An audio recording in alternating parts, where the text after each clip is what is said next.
In the annals of human history, there are few events as cataclysmic, as world-altering, as the Mongol invasion of the Khwarazmian Empire in the early 13th century.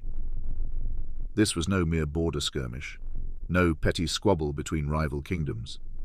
No, this was a collision of civilizations, a tectonic shift in the balance of power that would reshape the very contours of the world as we know it. At the helm of this juggernaut was none other than Genghis Khan, a man whose name has become synonymous with conquest, with brutality, with the very concept of the unstoppable horde. A man who rose from humble beginnings on the steppes of Central Asia to become the scourge of empires, the breaker of nations, the destroyer of worlds.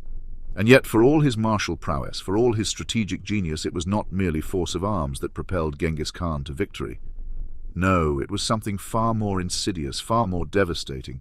The power of ideology, of a worldview that saw all before it as ripe for conquest, for subjugation, for absorption into the grand Mongol machine.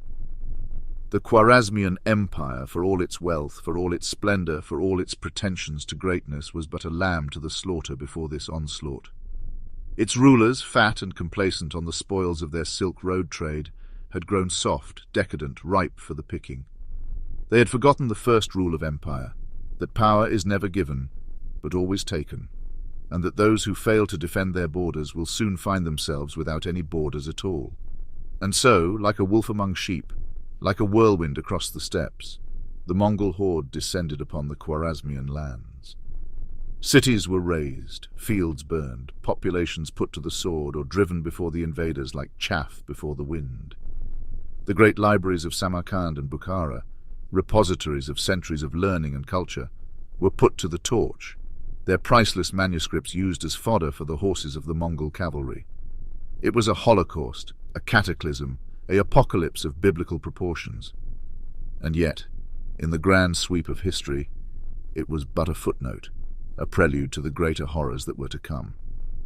For the Mongol invasion of the Khwarazmian Empire was but the first step in a campaign of conquest that would stretch from the Pacific to the Mediterranean, from the steppes of Asia to the very heart of Europe itself. In the face of such relentless, such implacable force, what hope did the old order have? What chance did the petty kings and potentates of the world have against a foe that knew no borders, no boundaries, no limits to its ambition or its appetite for destruction? The answer, of course, is none at all. The Mongol invasion of the Khwarazmian Empire was a harbinger, a portent of the new world order that was to come. A world in which the old certainties, the old ways of life would be swept away like so much chaff before the wind. A world in which the strong would devour the weak, in which the only law would be the law of the sword, the only justice the justice of the conqueror.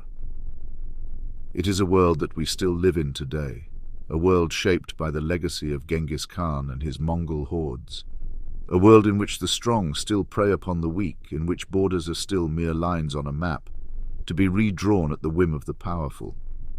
A world in which the only true constant is the eternal struggle for dominion, for mastery, for the right to shape the destiny of nations and peoples.